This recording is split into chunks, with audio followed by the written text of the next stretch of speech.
Welcome to the Jersey Justice Podcast, featuring your hosts, attorneys Gerald Clark and Mark Morris.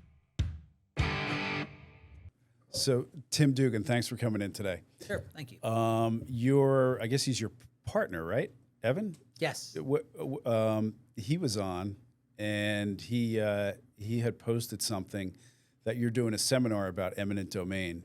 So tell us what that is, what you do, and what your involvement is with that. This whole thing in New Jersey is becoming pretty hot these days in terms of, I guess, under the U.S. Constitution, the government, well, the U.S. and probably the state constitution, the government is allowed to take private property for public use so long as they provide just compensation, right? Yes. That's the idea? Yep, that's the idea. And then there's a New Jersey Supreme Court case called Mount Laurel, which I think it was in the 70s or something, or the 80s.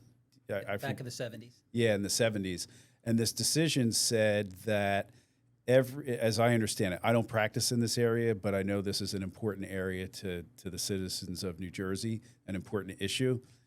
As I understand it, that case says that all the municipalities and all the towns, cities in New Jersey each need to provide their fair share of affordable housing. I guess it's aimed at preventing homelessness.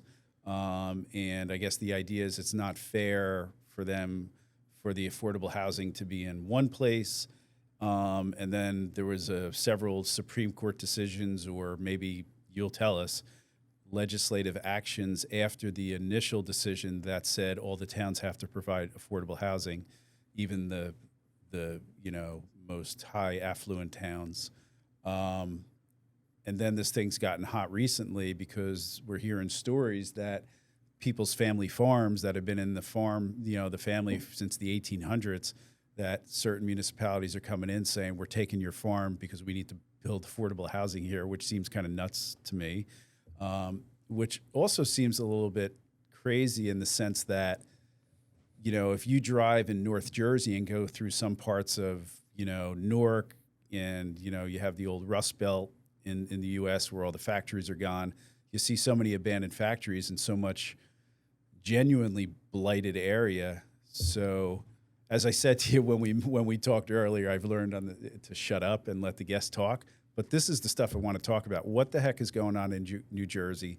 Why is someone's family farm being, earmarked to be taken? Tell us the whole deal. Like, what's going on? Great, thanks. So, I think what you're seeing in New Jersey is a lot of eminent domain being used for a variety of purposes that people either object to or think is an overreach. We have one now, which I'll get to in a minute, where they want to take a farm that's been in the same family for 175 years, fifth generation, very valuable piece of property. They don't want to sell. They want to keep it as a farm, but that town needs to build its affordable housing and wants to do it here. Did that family ever have the opportunity to sell the family farm in the past? Yes, they have. So where that property is located in the township of Cranberry, it's surrounded by warehouses. And over the past 10 years, the price of warehouse property has gone through the roof. Amazon and whatnot. Yes, a big demand for it. So the prices went up. It's zoned for warehouse. So you could build it there. It's right by the New Jersey Turnpike, and it's surrounded by other warehouses. It's a great piece of property. He's received offers of $20, $30 million. Absolutely has no interest in selling it. It's the family farm. Andy and his brother Chris, they have to contribute money each year to it because it's negative cash flow. But it's got cows, it's got sheep, it's 21 acres, and it really should be preserved. And you have this balance of... What do they do on the farm? Is it an animal farm? Yeah, They grow stuff? Like, what's the deal? So the only thing they grow is, hay for the animals. So it's mostly, sheep and cattle. There's a great shot, which I could send over to you, is they have this... it's like a Highland cow that has, the long horns, and the kids in town nickname it Miss Moo Jersey. So, you're looking at the Garden State, Miss Moo Jersey, out by the Turnpike. So you could check off all the boxes for a Jersey case. But this is a very, and I represent the property owner of the farm, Andy and his brother. And it's great because here's somebody that wants to keep the family farm and is willing to walk away from substantial money, which he believes is to do the right thing. Now they want to take it for affordable housing. And he supports affordable housing. Just do it somewhere else in town that's more appropriate.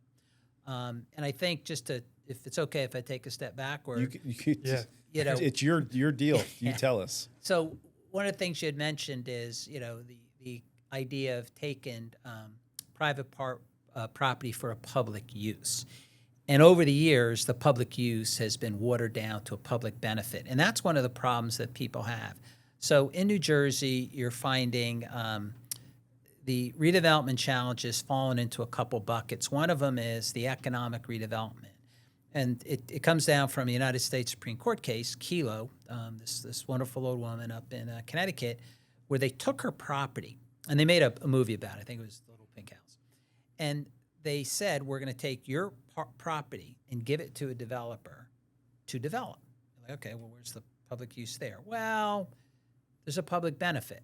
What's the public benefit? Well, we're going to job creation, tax base. And the court said that's okay for that type of economic redevelopment. And that's where you're taking it from one private party, take it by eminent domain, then transferring it to another private party. When was that? Do you know roughly when that Supreme Court case was? It's got to be at least 10 years ago. And You said it's U.S. Supreme Court? United States Supreme Court. It was well briefed. And there's a number of groups that want to take that case back up and take another shot at it. Was that like a conservative court? Like, do you know what much of the makeup was, or if it That, was unanimous? It sounds like it'd be a split decision. Where they didn't It's a good question. I don't recall Yeah. how it broke down. I think it was a close call, but it's really expanded the rights of the government under this concept of a public benefit. And there's some earlier cases. There's a case out of Hawaii where Hawaii thought a bunch of the land was owned by a small group of people and it was leased out. And they didn't think that was good. So they came in with some legislation that said, okay, you could take it from the property owner by eminent domain and then sell it to their tenants because it's not good if a small group of people own it. That's a private to a private, and the United States Supreme Court said that's okay because there's a public benefit there. And they're like, well, where's the public use? Well, no, there's a public benefit. So when you get into that whole concept of, well, it's not restricted to a public use, but a public use could be a public benefit. What is that public benefit? Well, we'll tell you when we see it. So Mark and I, we don't practice in this area, so we're both chomping at the bit Totally. to like, how the heck does this happen? What is this about? So we're gonna arm wrestle as to who gets to ask the question, but I just have so many questions on this. Okay, so in New Jersey, the Garden State, or maybe it's not the Garden State. I mean, I thought it was the Garden State because of all the farms and everything, and that's why they called it the Garden State back in the day. But there's also this deal in New Jersey where there's developers, and you have these developers kind of, we're going to make some money here, and I always find it ironic when the developer names the development after the natural resource that they destroyed to make the development, like Orchard Crest or Apple Ridge. Apple Ridge, or whatever the heck it is. But moving a step beyond that, so as I always thought, kind of, are we good, Oscar? We're good, cool. Oscar's awesome at doing all the tech and stuff. The engineer. Oscar's our Jamie, Pull right? that up for Joe Rogan. But I always thought when I learned about eminent domain in college that we're at war and the government, this is your property is in a strategic location and we need to make an army base here to save the country, so that's why we have to take this. Or a road has to go in here, and if this road doesn't go in here, there's going to be big problems. People, like, I always thought that was eminent domain, and that's kind of unjust compensation. But it sounds to me like what you're saying and what I've heard, that it's become another way for the developers to like, we're going to make some money here. Can you talk about that? Am I wrong about that, or what's No, the that's deal? the sense I'm getting. And I was looking to go back almost to the beginning of like, where does this come from? The concept of eminent domain. I mean, it's worked into our Constitution. But so the developers, in a hypothetical sense, go to your client's farm and they offer them 20 or 30 million. They said, no, we're not going to do that. We're not going to sell our farm for 20 million. And I'm not saying this is what happened here because I don't know your case, but I can envision, based on this thing, sort of the bastardization, if I might say, of what it was really supposed to be to what it's become. Where the developer, I could see a hypothetical situation where they would say, oh, you're not going to sell it to us for 20 or 30, we'll see about that. And then they go to the government, and I guess they somehow convince the government to call it a blighted area and then hire me as the developer to now I'm going to take it that way and develop it. I don't know, I'm talking too much, but I know this happened in Long Branch too. There was old homes in Long Branch on the water. These people had these nice houses, middle-class families, and whoom, they came in, said it's blighted, it's a crappy area, we're gonna redevelop this, and I guess developers made a crap load of money doing it. Yeah, and it's so the fact scenario you've had, I've had cases like that. You really raised a good question, is this concept of blight. So in New Jersey, we don't do it the same way as under the Kelo case. We have a law, a local redevelopment law, that allows the government to come out and designate an area in need of redevelopment. Now, and then from that, once it's designated as an area in need of redevelopment, if they notice it, then they could have the power of eminent domain. It's constrained, though, because in the New Jersey Constitution, we have a blighted clause. So you could take property for development, redevelopment, or clearing to sort of cure a blighted area. Okay, so that's where we're supposed to, have the wheels. That's supposed to be the guardrails of, is it a blighted area? And that's where you have like row houses burnt out, selling crack, squatters boarded up. Is that the idea of blighted it's supposed to be? That's where the fight is. Okay. Because you and I think that's blighted, right? Now, suppose the developer comes in and has a meeting with the township. They might think another area is blighted or need a redevelopment that has a better location. And so under our statute, it tries to define blighted, which is, it's obsolete, non-functional, not in good shape. Well, that's in the eye of the beholder. And if you look at an old state like New Jersey, under some of those definitions, 80% of our state probably falls in, faulty layout, obsolete, it's old. Doesn't mean it's not, it's not blighted. But then what they're supposed to do is say, okay, it met the criteria, it's substandard, obsolete, and it has an impact on the balance of the community. It has a blighted effect on it. So if you could come in the old days, we had a planner that used to speak at seminars. He'd come in with a paper bag and a can of spray paint, and it says, that's my redevelopment kit. And people are like, well, what do you mean? He goes, yeah. You take the can out, you spray in the side of the building, throw the paper on the ground. You can find a planner that say that's in need of redevelopment. Once it's in the need of redevelopment and you notice it and no one objects, it can lead to eminent domain to redo the whole area. So why? Tell us about the money. Who's making money in this? What's the money trail? What's the economic incentive for all this? Well, so even though I'm a property owner's lawyer and I represent property owners of fighting the government to take, the economic redevelopment is a very good tool when used the right way. So you're able to go in, like you were saying before. You might have a whole neighborhood in a city that's in bad shape, and it's owned by 8 or 9 people. They really aren't doing anything. Maybe the taxes haven't been paid in years. Taxes haven't been paid. It's burned out. It's not being maintained. If that's truly a blighted area and you designate the whole area, let's say 2 blocks in need of redevelopment, then you could use the power of eminent domain and bring in one developer and redo the whole thing.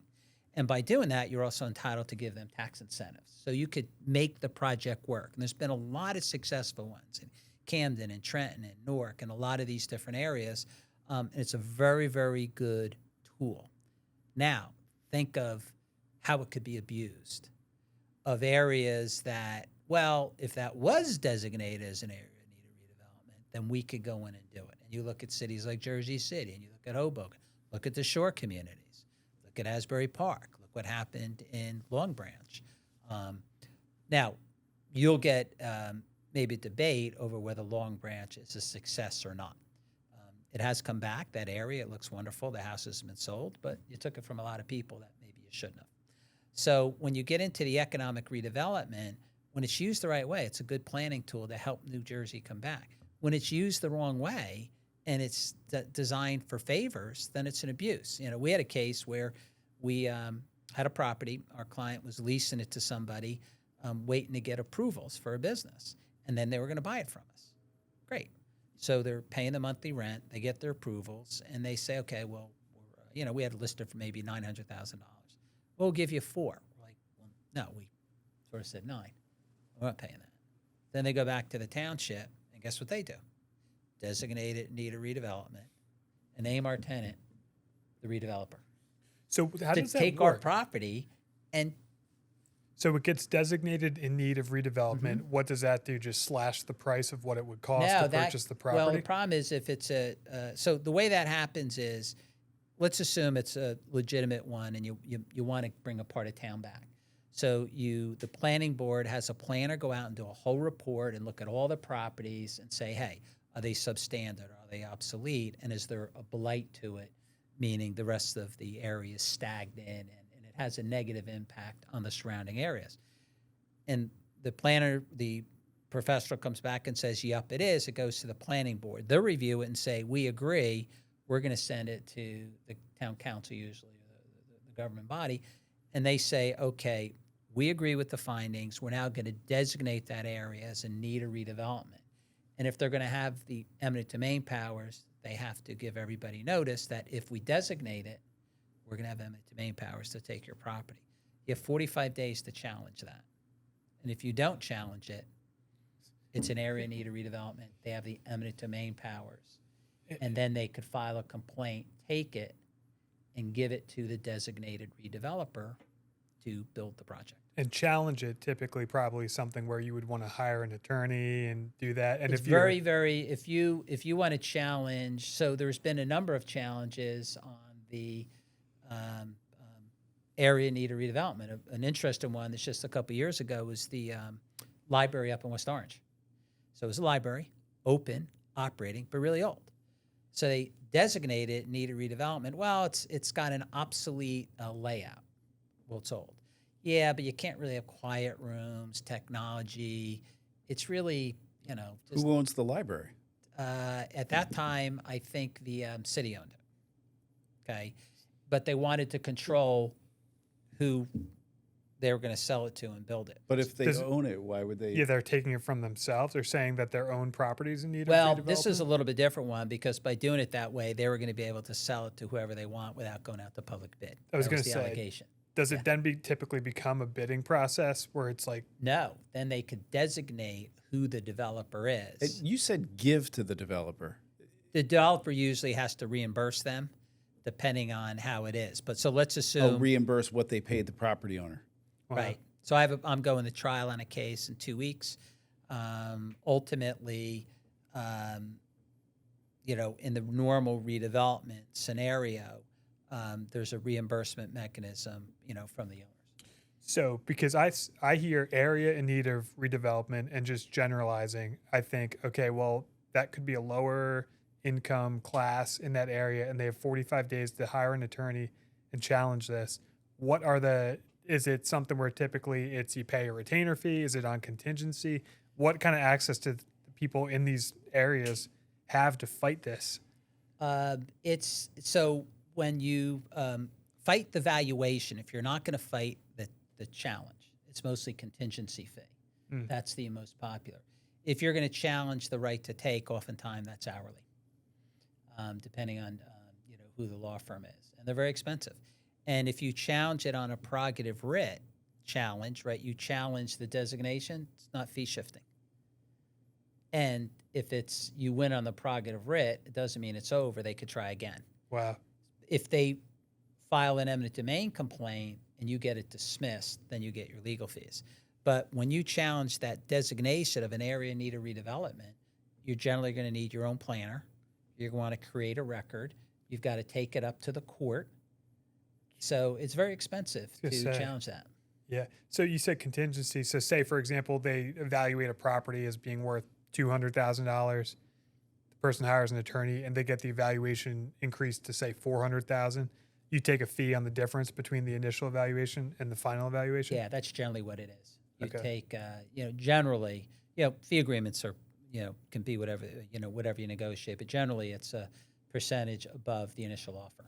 So it's not like personal injury, you're limited to a third. So I assume you could kind of come up with whatever is fair and reasonable. Yeah, I think. Yeah, I would think that the majority that I've seen is probably a third. It's just wild to me again because Jerry and I sit here and we're both kind of like a little bit. I'll speak for me, like kind of like a history nerd with certain things where we talked about the land use doctrine or the public trust doctrine pretty much in any episode we've ever had. And I just picture like, I don't know, some guy back in the 1500s trying to access a stream. And so with this, when I hear eminent domain, I'm thinking, number one, I picture the little lady's house like next to all the major casinos where she wouldn't sell. I don't know if you've ever seen that picture. And she won that. Yeah.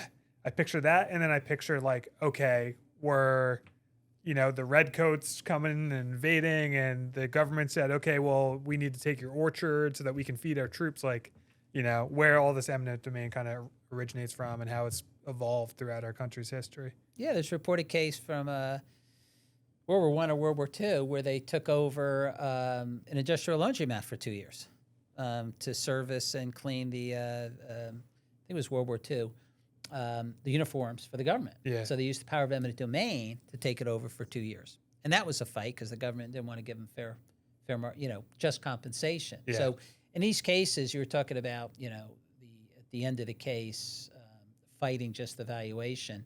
That's usually a jury trial. So you're presenting to a jury. Sometimes it's pretty sophisticated issues.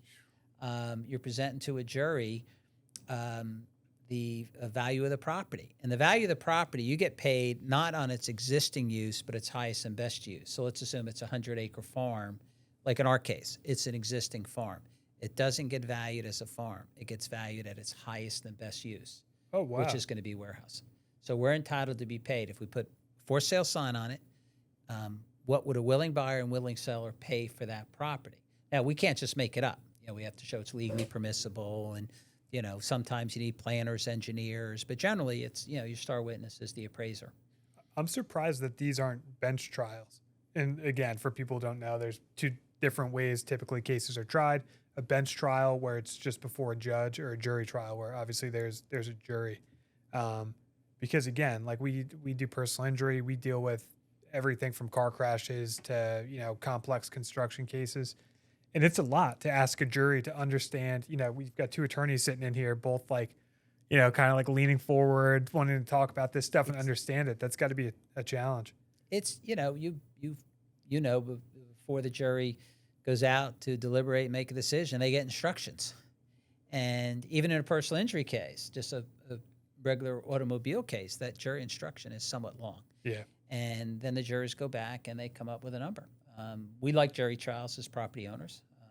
I think, with the right client and the right case and working it up the right way, juries, can be fair.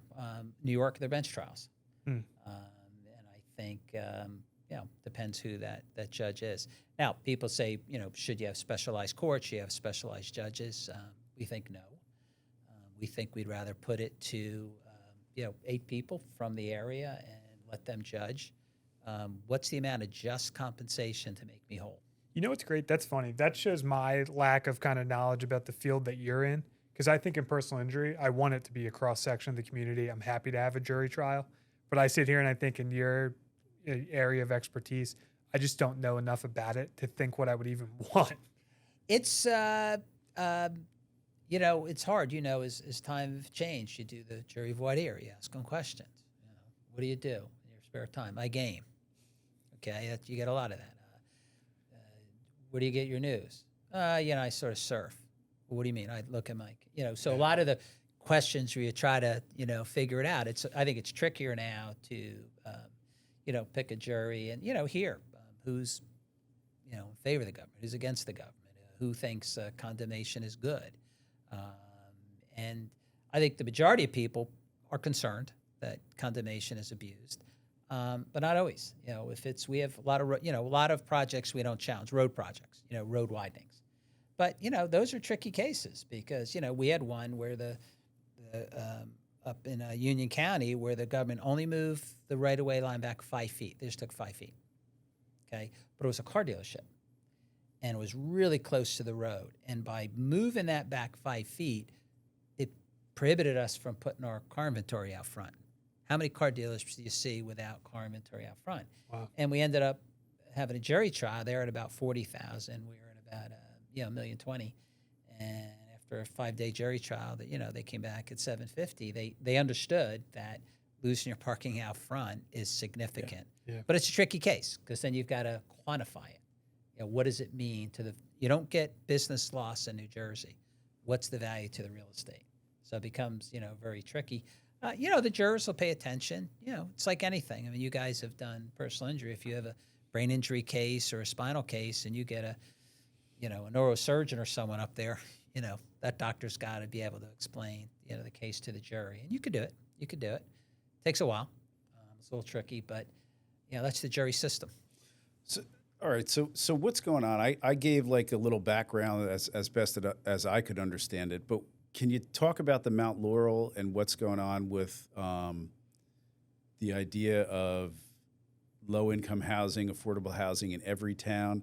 Is there any proposals? I guess in the farm they're not fighting and saying there shouldn't be affordable housing in the town, but are you aware of any legislation or anything going on to sort of change that so that the affordable housing doesn't have to be in every single town? And I thought there used to be a thing where the town could sell their credits to a city or something, like they could sell their requirement to have affordable housing to Newark, and they'll take it on and you pay a fee for that. Can you talk about that at all? What's going on with that? And what is affordable housing? Like, how is it defined? Like, is there income levels or what? Like, how it all kind of fits together? Yeah, so we're in what they're calling round 4.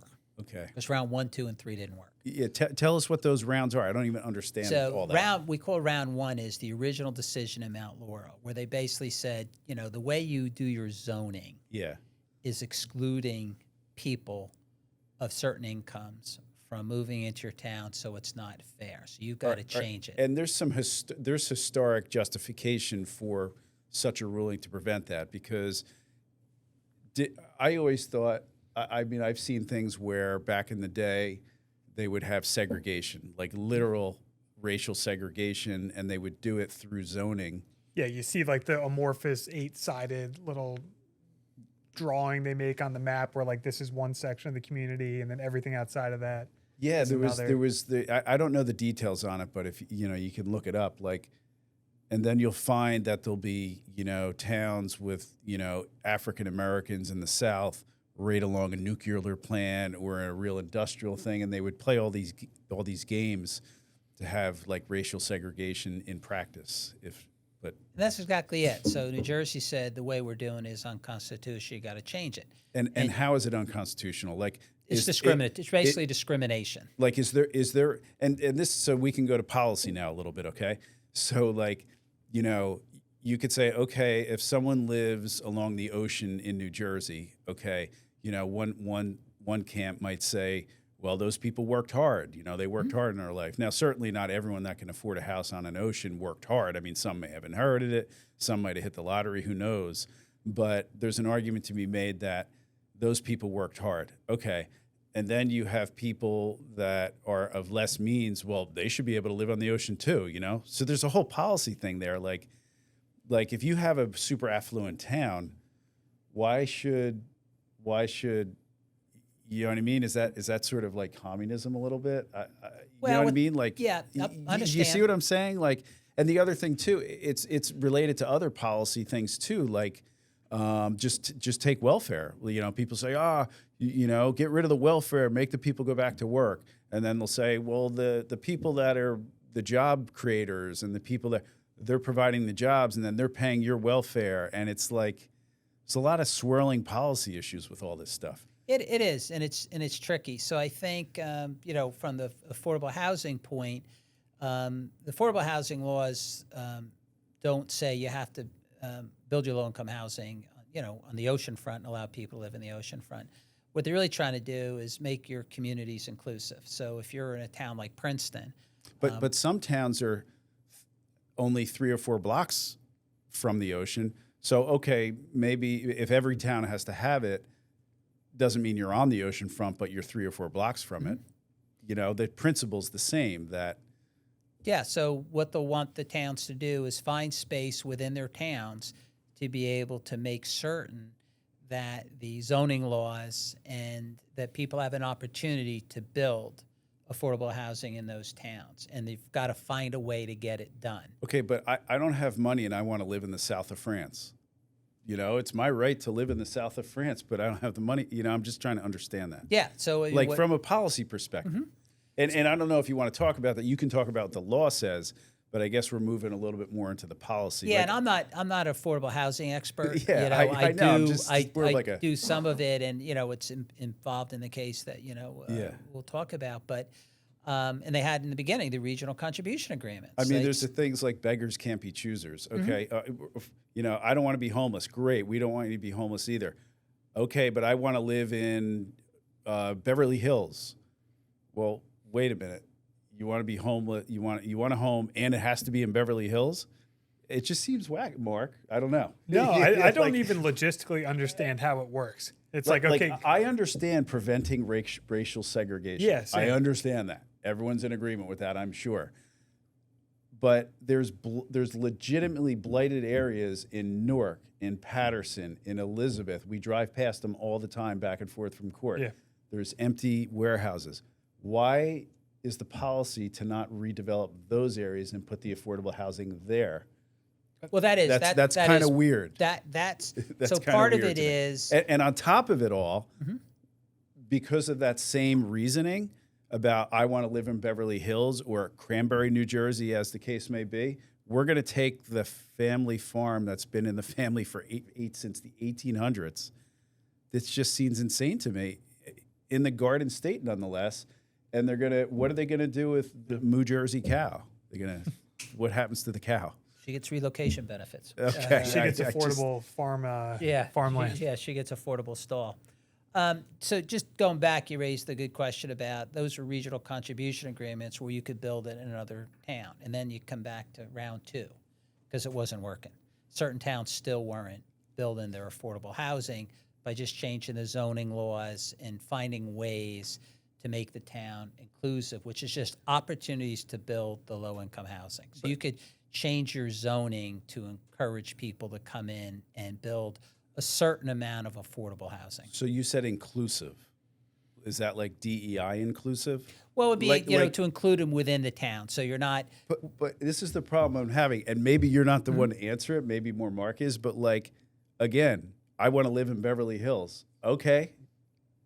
How about a section of LA instead? Yeah, I'm not understanding. I don't it. understand how it works either. Where say pick a town, let's say Deal or something like that Yeah. in Monmouth County, where Deal has to build affordable housing. Are there people that are lining up and saying, "Hey, I want to live in affordable housing in Deal," or is it like I'm in this city and I want to get out and I want to move down to here? Logistically, I don't even understand how it Well, works. but- Like, is there yeah. a demand before it's built? Is Oh it yeah, built there's a and then huge demand for affordable housing. So if you build affordable housing, it's going to be lower priced. There's a huge demand for unaffordable housing in New Jersey well, and the this Northeast. this is sort of one of the problems in Jersey is you have a housing crisis and you have affordable housing crisis. You have both of them at the same time. So we have two different. One of the ways you do affordable housing is they'll have set aside. So if you come in and say, okay, I'm going to build 400 homes, I want to build them in whatever town it is. And the town needs to have affordable units. They'll oftentimes require 20% to be affordable, 80% to be market. So you'd say, I'm going to build 400 homes. 80 of those homes in that neighborhood are going to be affordable homes, and then 320 are going to be market. and is affordable town by town, or is there a set like? Yeah, I'm not sure how they set the towns, how they set. I think it's income based, so you could afford the mortgages, but I'm not sure how they set it. But they'd be low, so you would be in the same development. You might have a market rate at X dollars, and then the affordable low. And you don't get to buy it low then sell it high. It stays low, so it's part of your affordable. Towns have gone affordable by doing apartments. One town bought a trailer park and turned it all into affordable housing, which was pretty creative. And it was a good trailer park, but now all of those trailer parks are all affordable housing. So people try to get a little creative with it. But yeah, so if you're in Beverly Hills, and Beverly Hills was in New Jersey, Beverly Hills has to change their zoning and give an opportunity for low-income housing to be built in Beverly Hills. And they have a certain amount of discretion of where. And that brings us to, round two. Okay, so round one was the original Supreme Court decision, and thank you for bringing us to round two. So what is round two? Is that another Supreme Court decision? And if That's when they went back. And who went back? The same parties in the Mount Laurel case? I think round two was again, and again, I'm not an expert in this area, but I believe it was the township in Mount Laurel again. Got it. And they came in, and there was another court decision. All right, so go ahead. Then So the round towns two. weren't changing it, and they went to round three. So either round two or round three, the courts got tired of it because the towns were not doing what they were supposed to do. They said, well, guess what? If you're not building your affordable housing, we're going to let a builder come in and sue you in what's called the builder's remedy lawsuit. Wait, And the court says this essentially? Court says this. They got tired. They said, you're not doing what you're saying. So A builder comes in, sues the town, and says, I'll build your affordable housing, and asks the judge, how many units can I build? So now the judge is telling the towns how many units will be built so that you could satisfy your affordable housing. So the towns were frightened that the court would say, okay, I'm going to give you all these market rate and affordable housing and a whole bunch of kids for their schools. But the courts basically said in when round you say three, a bunch of kids for the schools, what do you mean? Why Well, is so- that a thing? because the property taxes go up. So a lot of Okay. towns in New Jersey, our property taxes are high because of the way we fund the schools. So a lot of towns use their zoning for a variety of reasons to manage the number of kids in the schools. So if you come in and say, gee, I want to do an age restricted over 55, the town may say, oh, that's good. No kids in the school. If I want to come in and build 1,000 market rate homes, they'll do the numbers and say, wow, that's, I'll make it up. 700 kids, we're already maxed out at school. We're now going to have to build another school and raise taxes. Got it. So New Jersey, that's why certain towns say, well, let's allow warehouses to be built, no kids, and we get tax revenues. Those are ratables. And that comes down to one of the problems we have with Cranberry is the towns generally will have a master plan that sort of sets up how you want to set up your town from the zoning point of view. Then you zone, you put residential here, commercial here. And what they did in Cranberry, and they did a very good job in Cranberry, which was this is we're going to do the residential, but out by the New Jersey Turnpike, let's build our warehouses so we could get a good tax base, but put all of them together and build the residential away from it. And in their master plan, we're going to do the best we can to preserve our farms. So when you look at the master plan, we're an old farming community. Let's save our farms. Let's put all of the affordable housing, the warehouses out in the same area.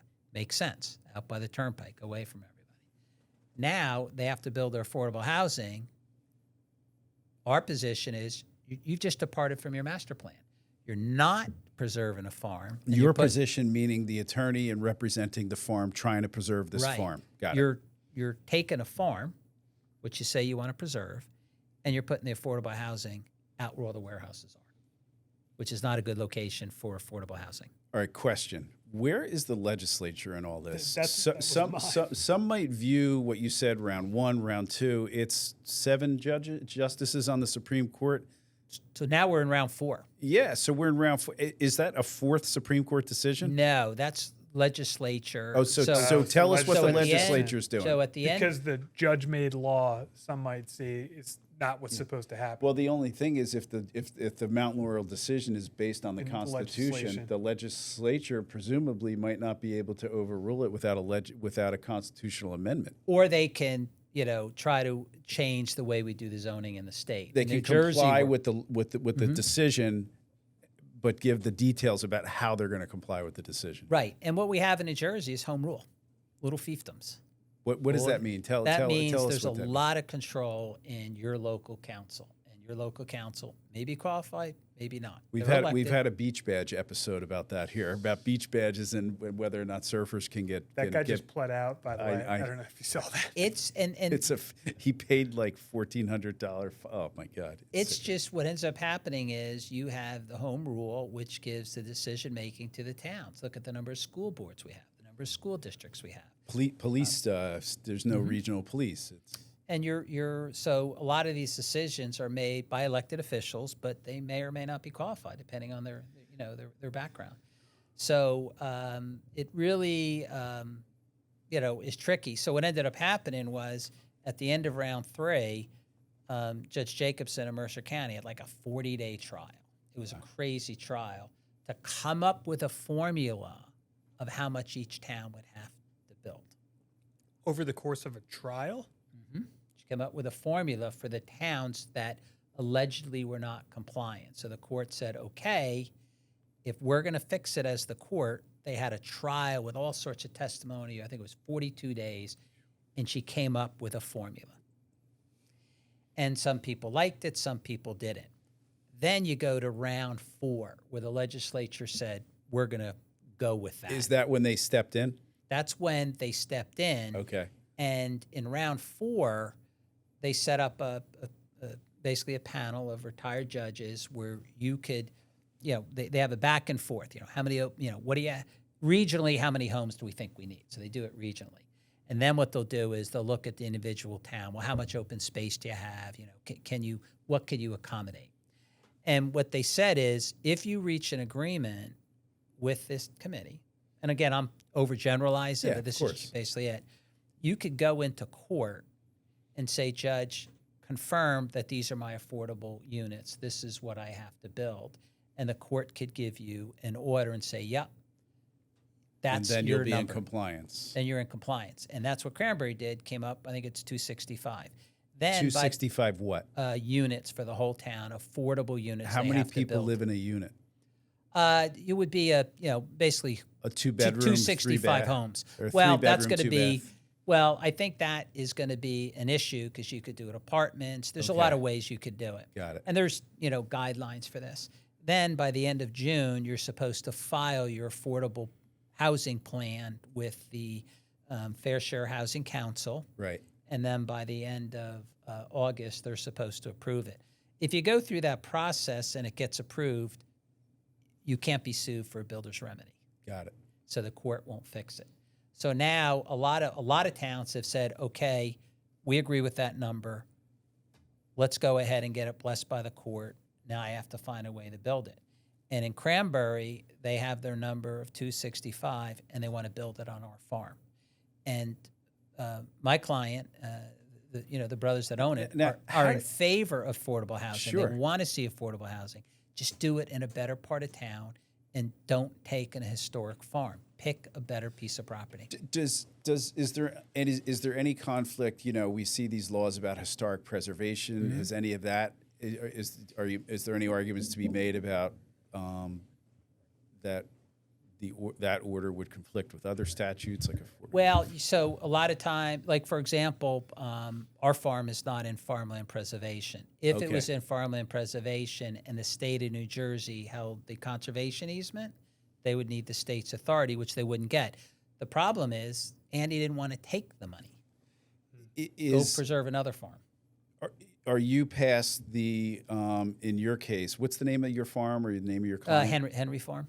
Henry Farm. Henry? Henry. That's their last name, the Henry family. Okay. And has there been a determination of just compensation, or is that still a fight? No. We won't talk to them about that. If the word just comes up, we shut him down.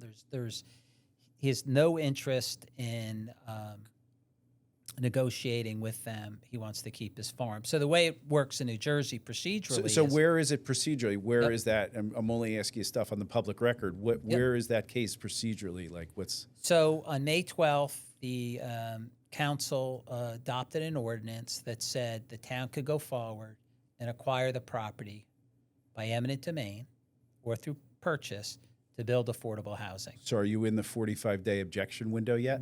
Yes, and we're going to be filing a complaint arguing that decision is arbitrary and capricious. And presumably that could be jammed up for years through the Supreme Court. Yeah, we tend to take that as far as we can. Yeah.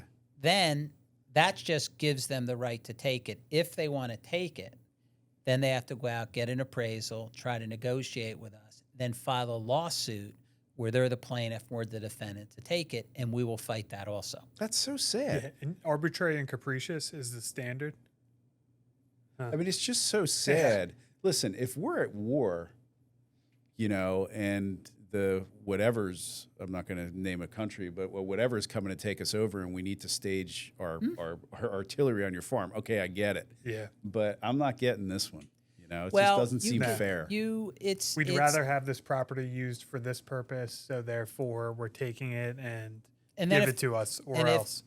If the court allows it, so when you have an eminent domain case, there's really two stages of it. Stage one is, can they take the property? And that happens quickly. New Jersey is what's called a quick take state. So they file a verified complaint in order to show cause. And what that means is in about 6 or 8 weeks, you have a hearing. That's game day on the right to take. You've got to come in and try the case on the right to take right there, generally with no discovery and oftentimes with no plenary hearing with witnesses. Sometimes you have it. If the court says, yes, you have the power of eminent domain, they're allowed to deposit the offer they made to you into court, go down to the county, file a 2-page document, say declaration of taken. They own it and have possession.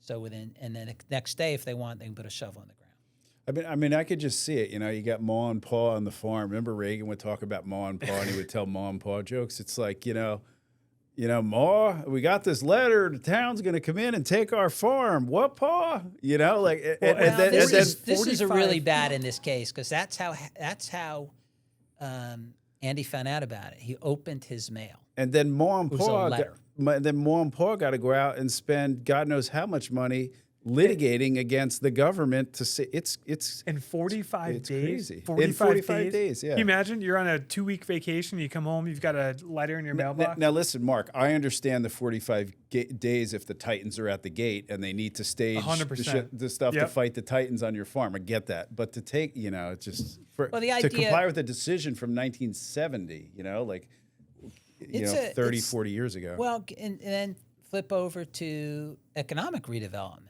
where they're going to come in and do a project. I can give you all sorts of examples throughout New Jersey where they're trying to, designate areas in need of redevelopment. Well, it's a faulty layout. It's obsolescence. You're like, okay, let's talk about blight. Well, it's blighted. Blighted. Well, we say it's blighted, and you're supposed to defer to our decision making. And the answer is no. You need substantial, credible evidence to prove what it is. So there's a small group of lawyers that really specialize in this that know how to set these up, but they're expensive and they're hard. So if it's a road widening or like we're talking about, a real public project, you just fight the just compensation. You do a jury trial, you fight that. Okay, that makes sense. But when you get into the economic redevelopment, what is and is not blighted, you'd laugh if I showed you pictures of some of the areas that they say they're blighted, or the reasons they'll come up with the protectional reasons. Well, we're going to take this for open space. Really? What are you really trying to do? Well, they're using open space. There's allegations of using open space to stop affordable housing. Okay, we're in a case like that where the property, I represent the bank, but the property owner's alleging you want to take our property to stop affordable. No, we're taking it for surface parking. We need surface parking. You're like, no, you want to stop our project. No, it's a public use. And the judge is going to do that on a limited record. And who's we? This is the towns? Yeah, the towns. Like, we want to take your thing, and that's like a town. Just a town. And what's driving it? Is it hubris on these elected officials? Is it developers pushing them from behind? Like, just generally speaking. All sorts of reasons. They sometimes they'll just have it in their mind. So, we had one in a closed golf course in Robbinsville. They had to close down. They weren't making money, but it was only zoned for golf course. Okay, and they were going to have to rezone it. Like, let us build something there. And they decided they didn't want it to be built on, so they took it for open space. Full golf course. Okay, so I'm sort of like an environmentalist, and I'm like, okay, well, I love open space, so I'm like, maybe I'm a little biased on that one. Yeah, so I wouldn't want you on my jury. Exactly, and I when I was in college, my second semester in senior year at Villanova, I interned for Bob Dole in Washington, and one of the cases I worked on was a South Carolina case where the government was coming in to take to take, I forget what it was for, but it was in South Carolina, dune land, property owner, and I'll never forget Walt Riker. I think Walt Riker was Bob Dole's press secretary in the office. I worked in the Capitol building, and Jim Whittendale was his chief of staff. And I'll never forget, I'm like, but Jim, like they want to, it's open space, and the property owner wants to develop it, and the government wants to take it for open space. I'm like, that's good, open space is good, right, Jim? I'm just some dumb college kid. And he's like, yeah, but they got to pay for it. Jim Whittendale, I'm sure he's still around, but he had this gun. He was in the Congress, and he had this rifle, an actual rifle, above his desk at the thing. And how he got that past the Capitol Police, I don't know. But that was my first introduction to private property rights and just compensation. That's where I learned it. Now that I think of it, it was one of the projects I worked on down there. And that was one where I was in favor of it because it was for open space. Yeah, and I think, and listen, in my case with the farm, I'm in favor of the affordable housing. We should do it, but you have to, where you're going to do it, how you're going to do it is very important. And when you look the golf course owner wanted to sell the golf, make millions, let them develop it. Town says we want open space. See, I like that. I think that I like that. But if you can talk about and how much do they have what's to pay? Fair? Yeah. So they say, well, we'll pay for the highest and best use. Okay. Under the current zoning. Current zoning. And it's a golf course, and the highest and best use, it's losing money, so it's not worth much. They're something. Is highest and best use, could that be a successful golf course? No. So what you're allowed to do in New Jersey is if you could show there's a reasonable probability of rezoning, then you could. That's the standard. Okay, for highest and best use. So they came in and said, well, highest and best use is open space and passive recreation. Now, do you want to invest in that? Yeah. You're going to make money? Yeah. Ours was to do a mixed-use residential self-storage and warehouse. So we had to show there's a reasonable probability of getting it rezoned. So we had 2 engineers, a planner, and an appraiser, and we had to check off all the boxes. I'm learning we were significantly, we were very far apart, but then we had to take it to a jury. And, we ended up settling it. The lawyer did a good job, and the judge helped us settle it because when it goes to a jury. Can you say what the settlement amount was? Or? Yeah, so it was ended up, they were at $1 million. We were maybe 7.5. It settled for 4.5. That's great. And, it's it was. And is it open space now?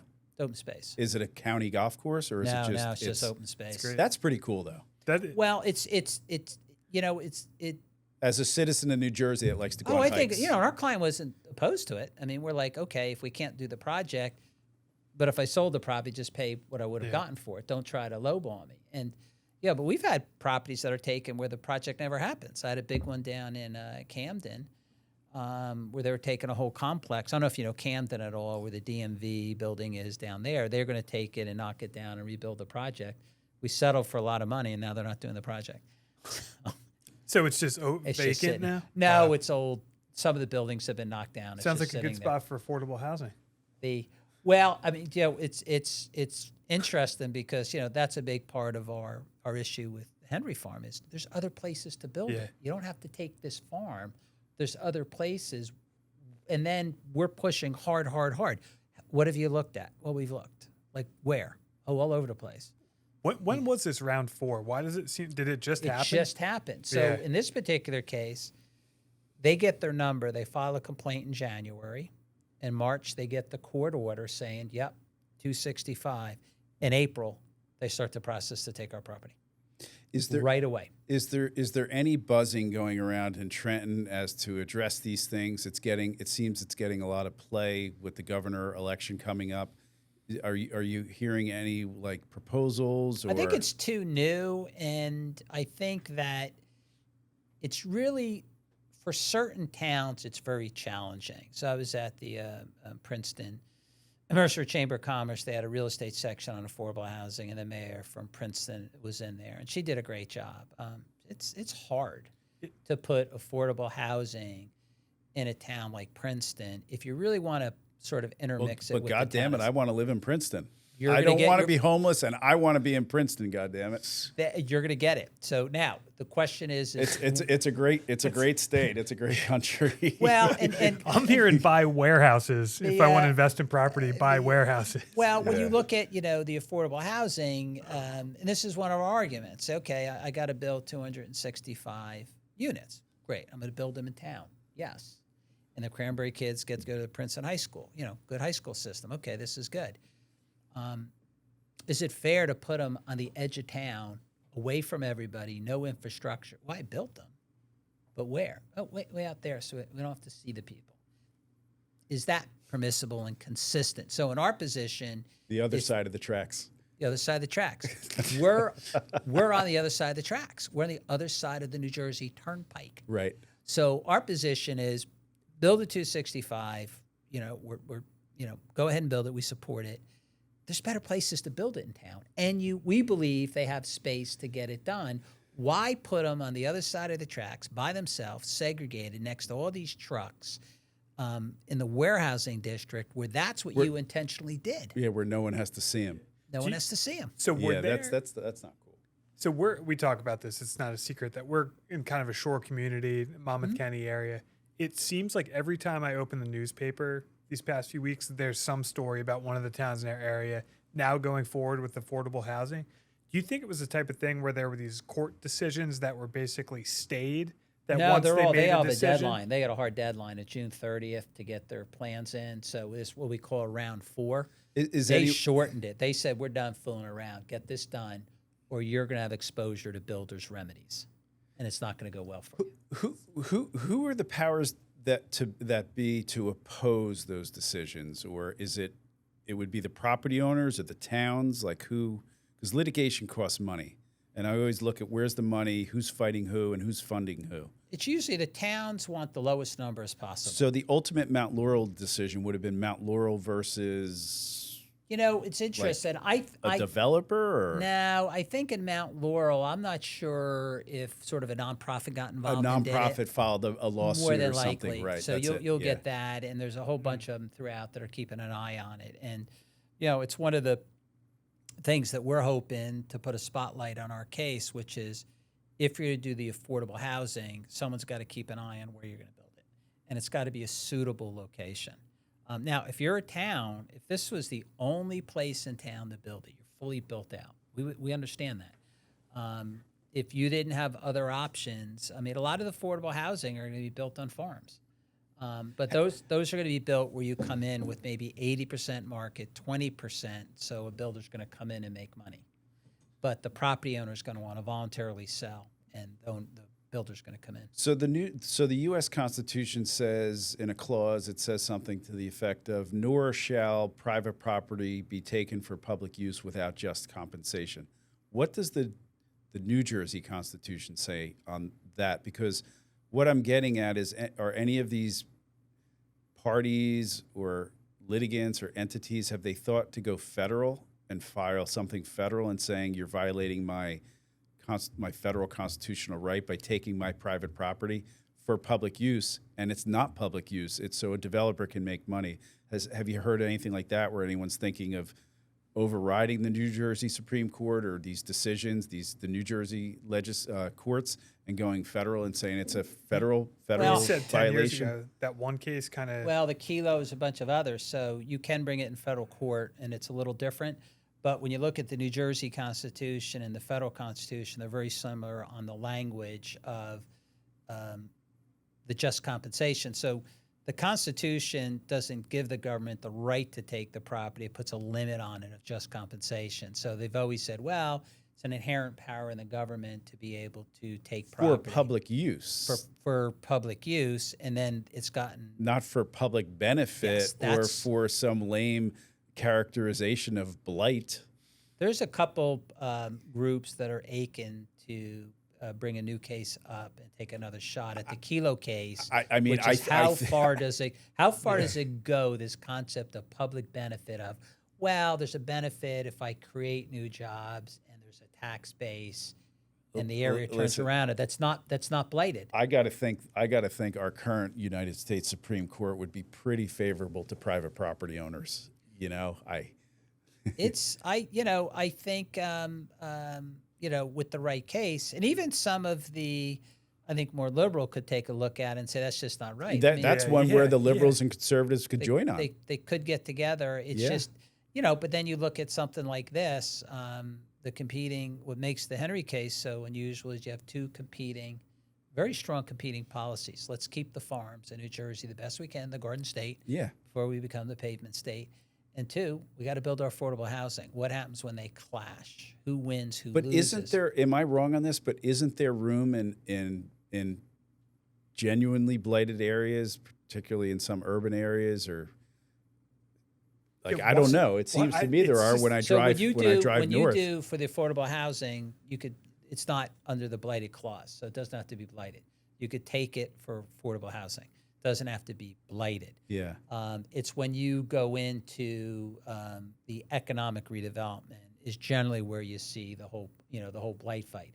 But when you come in, towns can.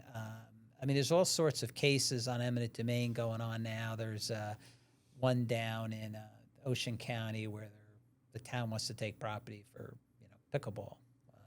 That's pickleball. It might be hotter than this case. I had a tennis court injury case, and the vitriol and the fight between pickleballers and tennis players, unbelievable. Well, pickleball's loud, so when they have these new developments and they put the courts in, need specific lines and things. I didn't realize how loud it was. It is loud. The condo associations are putting hours of restrictions because how loud it is. Pickleball. It's like, okay, great, and then all of a sudden it's like, where'd that noise come from? It's like skiers versus snowboarders in the 80s. Yeah. Yes, it's and people get really compassionate, and that's what makes this case tricky. Is you have the competing policies here that you want to see both, and at the end of the day, this is just a bad decision because you're taking a farm away, 5th generation operating farm. Where we believe there's other areas in town. It's not as if, man, this is the only place left. And some of the affordable is going to be built on farms. See, I take it a step beyond that and say there's other areas available in the state. I just generally something's not sitting well. Well, with me. so what they started to do is they did a regional requirement that whacked it up by town. So regional, every town's got it. I get, but there's so many tiny little towns, and you're telling me every single town in New Jersey has to comply with this? Yeah, but at various levels. So where I am in Lambertville, we're very congested. We don't have a lot. We're going to have a certain number. Go out to West Amwell. Every town go now out needs to be congested to comply? Well, or? if you comply, I do think it's going to have impacts on your schools, number of kids. Yeah. Like in our case in Cranberry, the kids do go over to Princeton High School. So Princeton High School is going to have Princeton, the township and borough, it's combined, are going to have to come up with their own affordable. And Cranberry, they're going to have people go over. So, there's a lot of different policies there. And we're like, you guys could work that out. That's all great. But don't stick the people on the other side of the tracks and take out a farm when your own master plan says we plan for farming, we plan for it. And it's just, how does it make sense? It just doesn't make sense. But legally, we're going to have to come up with the legal reasons to stop it. That's what we do. And, these are really good cases because they're the hard ones. You don't know how it's going to end up. And you just, you roll them up and get after it. Hey, well, Stark & Stark's an awesome firm, and they got the right lawyers in this one. Let's take a break. Yep. Yeah, cool. There's a song by Social Distortion. I don't know if you're into punk rock at all, but it's an old it's a punk rock band. They started in the 90s in California, and one of their big songs, it's called "Story of My Life." And one of the lines in it is, he talks about he went to get a job and he had ripped jeans and he knew he wasn't going to get the job, so he just left. And there's a lot of nostalgia in the song, like there is in a lot of songs, like the way things were growing up and getting older and how everything changes.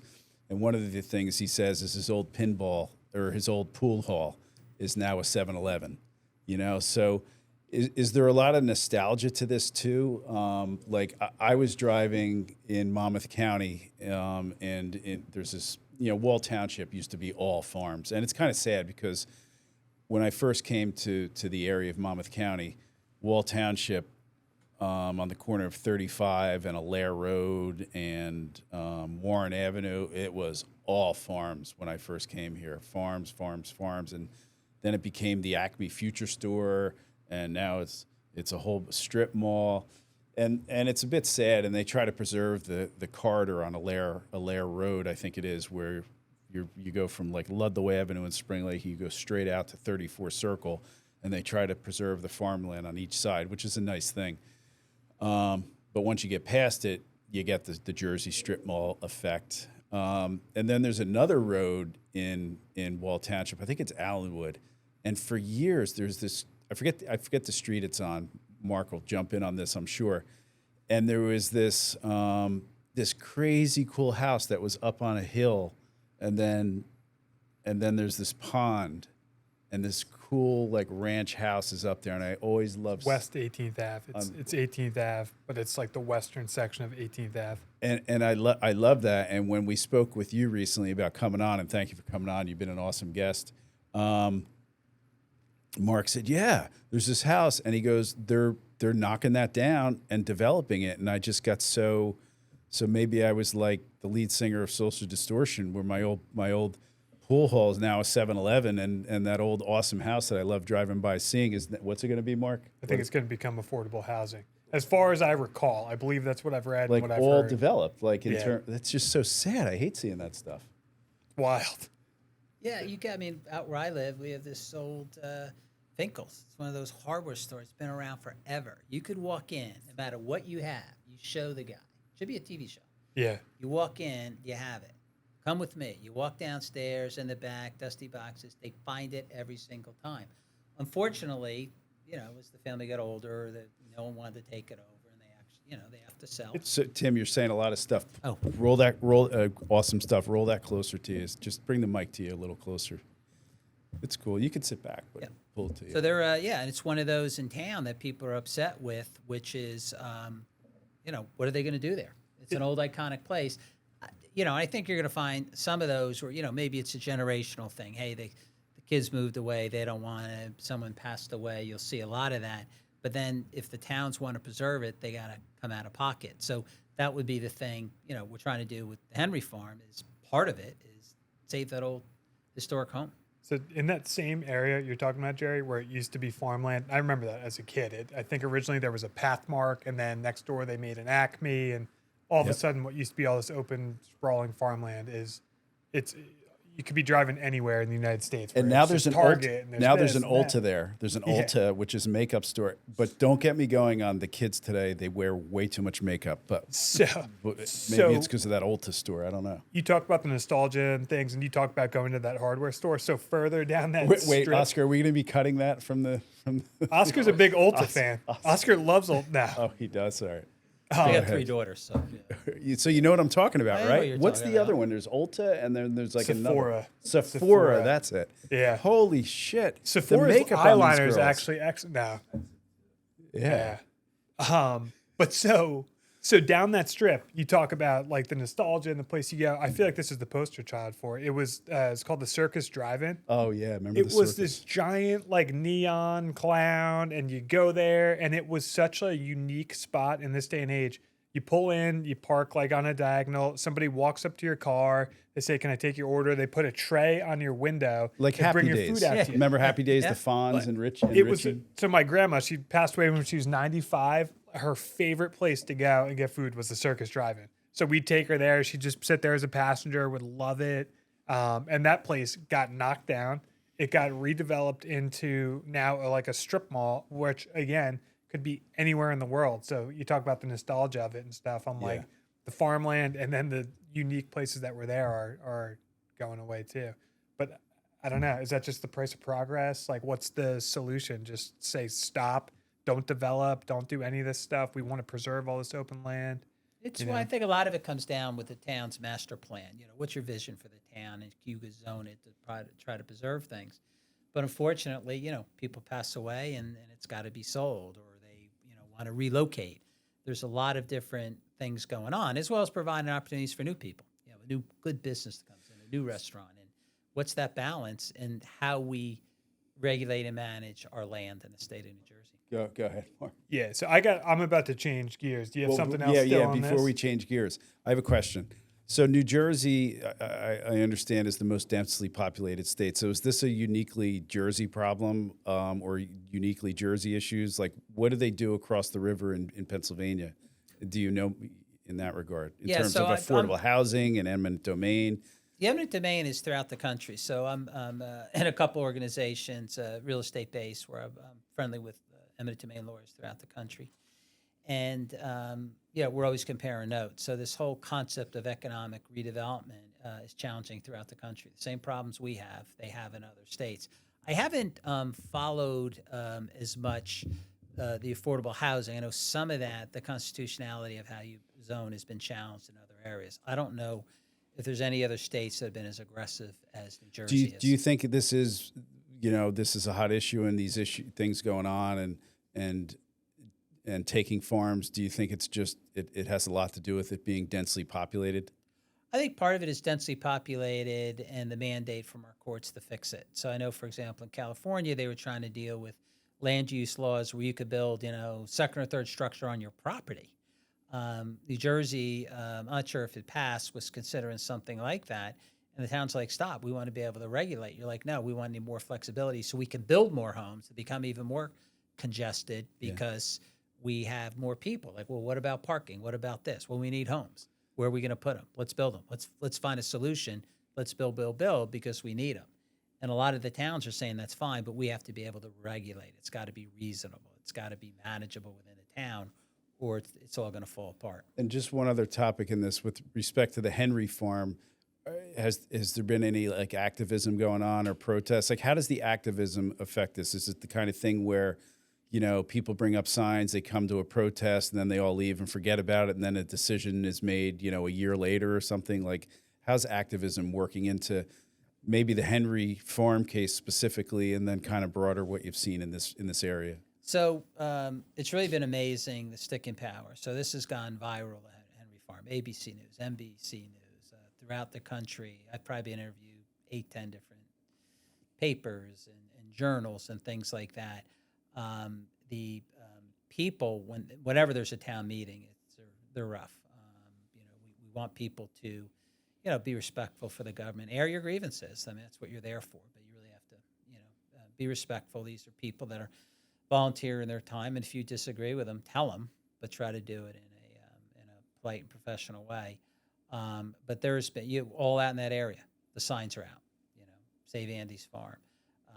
There's been all sorts. There's a GoFundMe page. There's a lot of things going on to support them, and the upswells is astronomical because it's been there. People love it. You were talking about before. You drive down, you see the warehouse and a 21-acre farm with the cows and the sheep. You pull over and you feed them. You go on with life.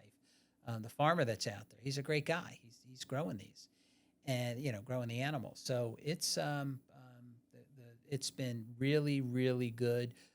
We have other outside organizations that, when the lawsuit's filed, are going to get involved. Do you find that local grassroots activism is effective, or are the fathers of the town or the powers that be in the town, they only care about what the people in the town think of it?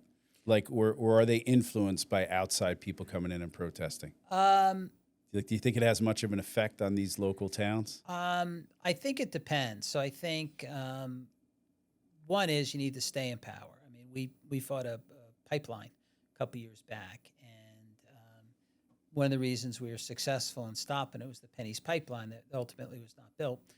Tell us about that. Like, sure. When you along the way as you get to it, but I want to know about this activism stuff. But yeah. So with the Henry Farm, it's very organized. Yeah. The news coverage is out there. They're telling the story. They're interviewing the farmer. They're coming out and looking at it. So as we, tell them, hey, this is not a suitable site.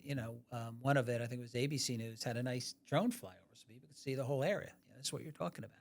And then it's got the staying power. So as long as it has the staying power, the problem a lot of times with activism is people go out, put up their signs 3 weeks later, doing something different. They don't have the staying power.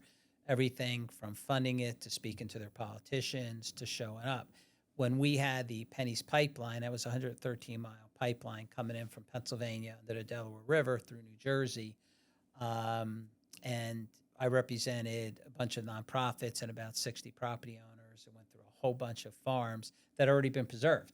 So you're going through farms, digging them up for a 36-inch pipe. It's a big pipe on preserved farms that we already paid for. And when you put these in, you're backhoeing, and it's a really wide easement area.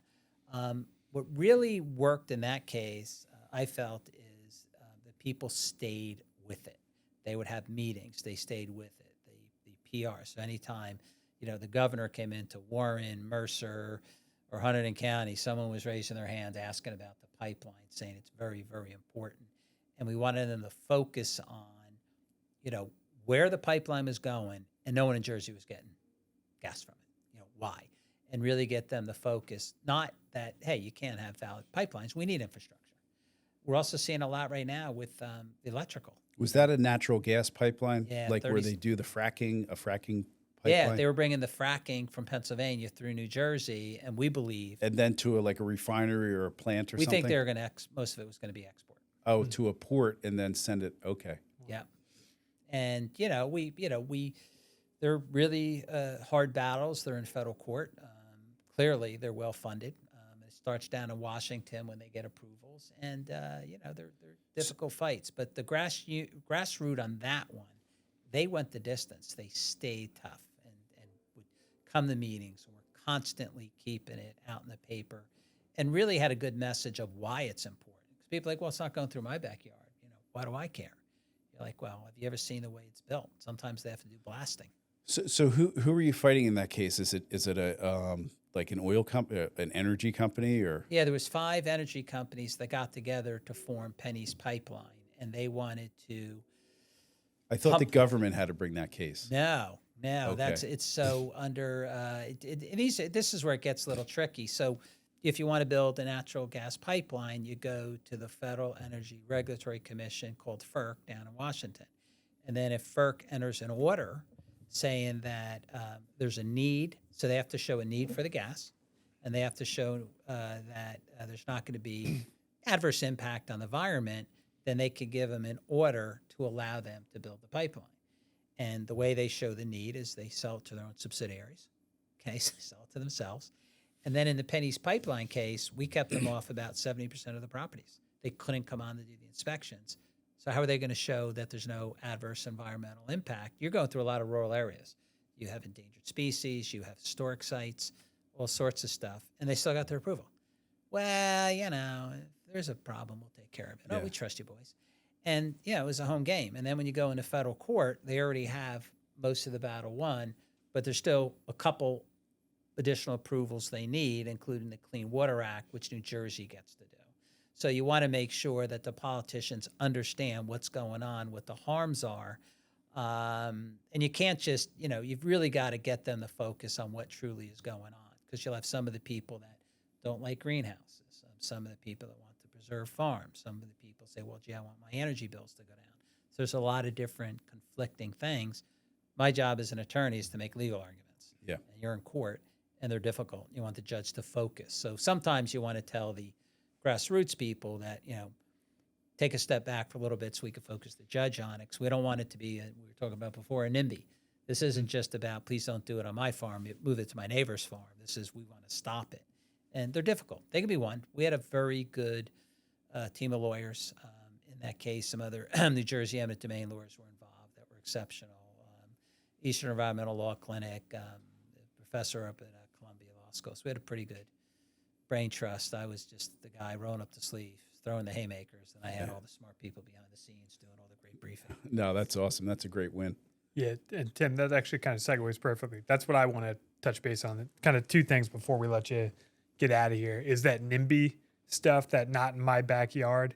And then we got to kind of end with the start of your background and kind of where you got to where you are today and all that. But before we do the NIMBY, not in my backyard, that I feel like is almost the other side of the coin of some of the stuff we're talking about. But it fascinates me. Like in our area, we had a bunch of homeowners near a local bar that I think spent a lot of money and a lot of time to try and get that bar shut down because they were like, I'm assuming like beer bottles on their lawn, probably kids being loud and stuff at night. Like, how does that operate? That whole not in my backyard dynamic. How does that play out? But it really plays out in two different ways. One is when there's a new development, they don't want it near them. So one of the things that you do a solar farm, people don't like them. They don't want to see them.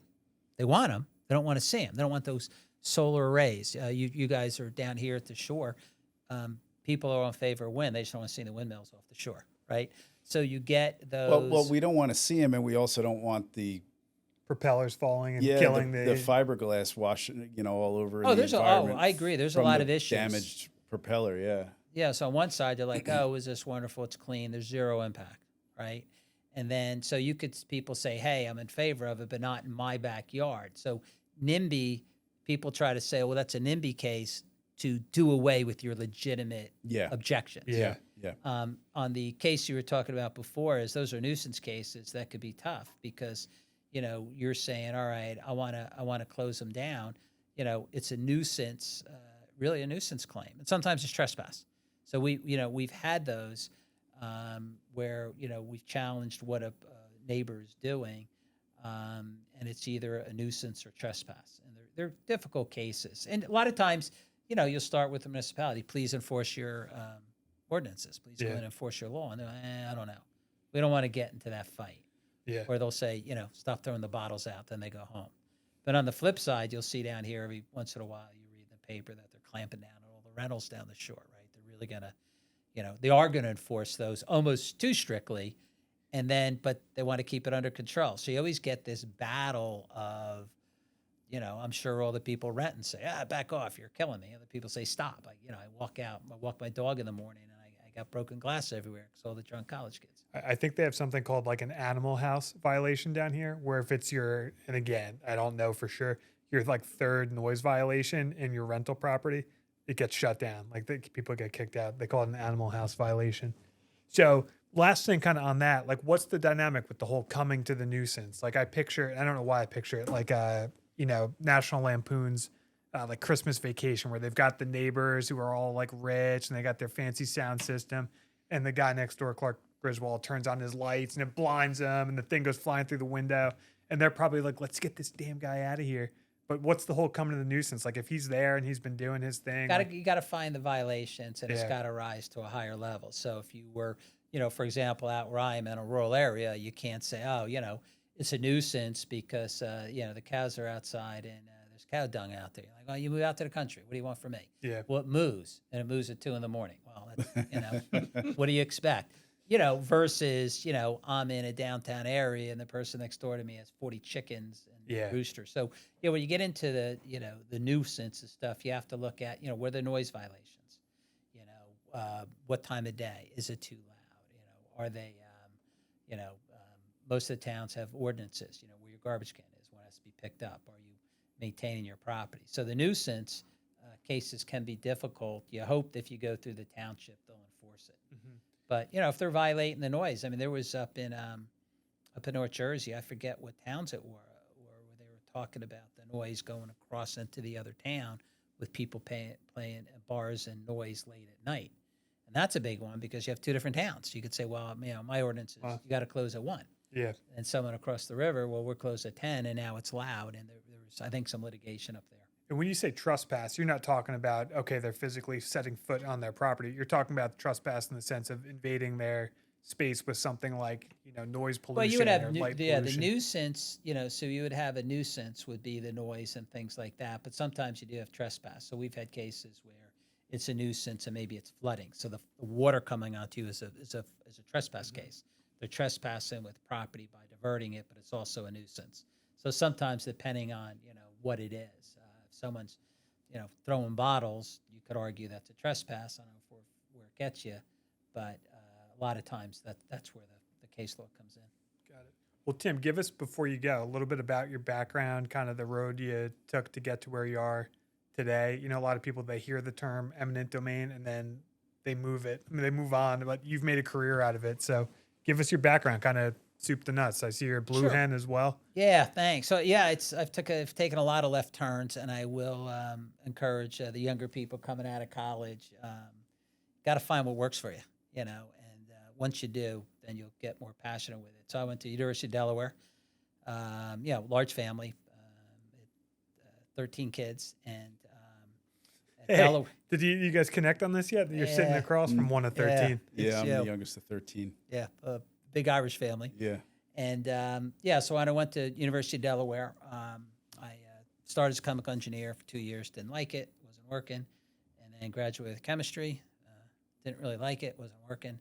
So I worked for a chemical company, Sun Chemical, and then they sent me back to get my MBA, which was fine. I worked for 4 years and then decided to take a left turn again and went to law school. During law school and before that, I worked on my brother-in-law's ranch down in Texas. My brother's a cowboy down there. Wow. And I really enjoyed that. And that was a lot of fun. And it's funny because that ties into my first job at a law school. I got interviewed. When I came out, I wanted to be a corporate lawyer. They weren't hiring. Bankruptcy was on the uprise. So, of course, a couple months after graduating, my student loans are coming due. So wherever I was interviewing, that's what I wanted to do. So I was corporate in the morning with a large firm, in the afternoon, bankruptcy. I just what I wanted to do for my life. I was picked. I was selected for the interview because the guy that interviewed me, one of the senior partners, loved Arizona, the cowboy stuff. He goes, I saw you were down there. I wanted to meet you. Not my grades, not my background. Yeah. And it's in the the resume where you don't want the gaps. And this is what I did. You filled it with that. I filled it with that. And I came in, and then I was firm Stark and Stark, and that was my first job out of law school, and I've stayed ever since. It's been you got to find where you fit, and we have a certain flavor Kool-Aid that I like and drink it, and so I started there, and I'm going to end there. Good group of people, and they the nice thing about our firm is they do encourage our lawyers to be entrepreneurs. So I started as a bankruptcy lawyer, did a lot of big Chapter 11s and things like that. And then when the economy got better and I didn't have any work, I needed to find work. So I picked up an eminent domain case, then liked it, and really enjoy it because I'm representing the banks. You're in court. It's paper litigation. You don't do as many trials. And eminent domain, it's jury trials. And I know you guys do a lot of jury trials with eminent domain. They're great. When the jury's out. You're getting something. Yeah, that's it's a rush. Good. You're not getting no cost.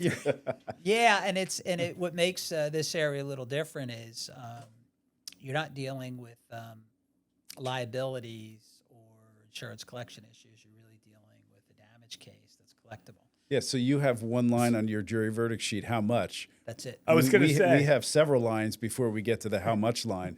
Any one of which we could, if they answer the wrong way, we lose. I have a brand new respect for what you guys do because I was a defendant 2 months ago in my own personal injury case. Wow. And I had to sit through a case where I was defendant, verbal case, and 3 days in Somerset County.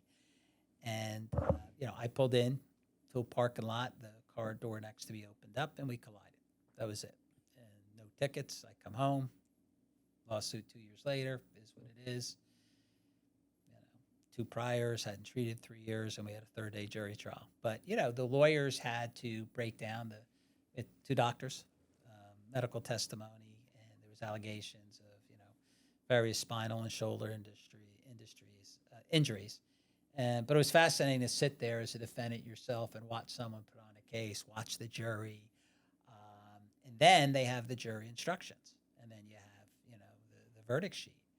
And the instructions, I don't know, 10, 15 minutes. I mean, it's, at least. It's a lot. And then if this, then this, then, did they cause it? And then, is it permanent? And you go down, and the juries are supposed to decide. I think generally at the end of the day, my experience is most of the jurors take it seriously and they listen, try to do the best they can. But, there's a lot that goes into it. And, it was fascinating. So fortunately for me, they, answered the first question no, and after about 20 minutes. But, it was a fascinating experience. That's cool. I felt bad for my lawyer because to have a lawyer as a client, it's got to be brutal. Yeah. So I did not offer her any advice. Good for you. Handed her no notes. That's and good. Didn't make any suggestions because she really did a wonderful job. That's good. Congrats on that. Are any other you know, you have this Henry farm. It's like, you know, what is it, like Animals Gone Wild or whatever, like gone rogue. Any other eminent domain cases gone wrong, or you know, affordable housing in New Jersey cases gone wrong that are coming out of the woodwork and saying, like the Henrys, and saying the same thing happened to me, or are there any Not other yet. stories? Not yet on the affordable, because it's just starting. There are some cases that I've been involved with where the allegations were made. The towns were taking property to stop affordable housing. They didn't want to have affordable there, so they took it, using the power of eminent domain for open space, or maybe a reason that they're just making up. So I think we're going to start seeing a little more of it as the towns try to build it. Got it. But you really find it on the redevelopment areas where most of the shenanigans happen. Is it an area need a redevelopment? And they just try to take it. Because if they're stopped, there's not a lot of downside to them. Yeah. And if they're successful, they get what they want. And a lot of times it's especially in the smaller towns, they have an idea in their mind, and they won't back off, and it's difficult. And not everybody has the money to fund it. Yeah. They're expensive cases. If you're doing them hourly, they're expensive. We'll do the contingency fee. It's good because it levels the playing field. We could come in and get experts and really work up the case properly. If we reach the just compensation page. But sometimes, sometimes you get people like Andy, and it could be a huge amount of money. And I could tell you with him, I don't think there's any amount of money that would convince him to sell his property. And it's really an honor to represent a guy like that really and his brother, stick to his guns. Not everything's about money, but when the number gets high enough, it makes you scratch your head. Your age, your kids, your grandkids, college, whatever it is in your life. And he's like, nope, this is going to my children, and hopefully his children are going to be like him. That's awesome. Do you have, are you presenting? You have some seminars coming up or something that you're doing? Yeah, I do. I also, speak a lot. I've got, for Half Moon, on land issues, I'm speaking on eminent domain for Half Moon next week. I'm speaking for New Jersey, ICLE, Institute Legal Education. We speak on eminent domain, hot topic. So, I write and speak, and lecture on the eminent domain. And then I'm a CRE International. It's a international real estate organization, very involved with them. And then the Institute for Justice, AAJ. We started a new eminent domain practice. Okay. Just started. This is the first year. The New Jersey Association for Justice. Right? Well, this is the national one, the American. Association. So it's going to be good. It's going to be pool of resources. Hopefully we could share ideas and learn from each other. Awesome. Cool. Yeah. Well, Tim, thanks a lot for your time. Good deal. Yeah. Appreciate it.